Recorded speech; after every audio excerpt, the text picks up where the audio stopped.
Hello. हाँ hello. अरे के बोल ही तो? बहन के पगला के जानो की गे होलिया में भांग पी लेनी मताल की। अरे पगलबा हमर भैया होले ने, यही से न पहचान रहल यो हल। हैप्पी होली। पहले मिले आओ बभन टोली ओकर बाद हो तो हैप्पी होली। के मौके पे धोखा देबो ही छौड़ी आसो की करमी होली में। ओहो काहे टेंशन लेही। मौके पे धोखा देबो ही छौड़ी आसो की करमी होली में। मिले आई बाबा भंटोली में छाड़ा डाल दी है रंगवा चोली में। मिले आई बाबा भंटोली में छाड़ा डाल दी है रंगवा चोली में। देख धोखा मत दी है। अच्छा ठीक है को टेंशन काहे लेही।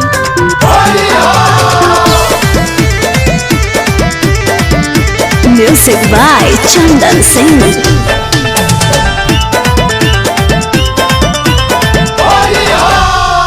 चोलिया में रंग डालबो गलिया में अबीर गे। धरी है ध्यान हो अंदर लेना गिला रे। बात बुझाई ना। चोलिया में रंग डालबो गलिया में अबीर गे। धरी है ध्यान हो अंदर लेना गिला रे।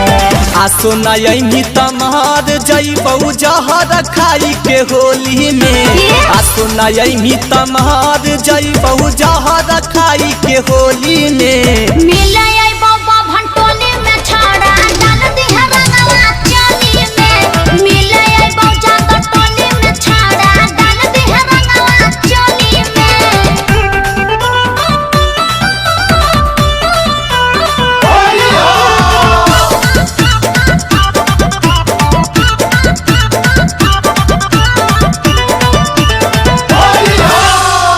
होलिया के मजा छौड़ी ली है भरपूर गे। रंगवा लगई है बाकी रहबौ हम दूर रे। देख दे में सटे नहीं देबो। होलिया के मजा छौड़ी ली है भरपूर गे। रंगवा लगई है बाकी रहबौ हम दूर रे। करबौ इंतजार हम ललुआ के कोली में। करबौ इंतजार हम अमितावा के कोली में। मिले आई बाबा भंटोली में छाड़ा डाल दी है रंगवा चोली में। मिले आई बाबा भंटोली में छाड़ा डाल दी है रंगवा चोली में। हाँ तो आओ अब की गर्दा होते गर्दा। अच्छा ठीक है कौ।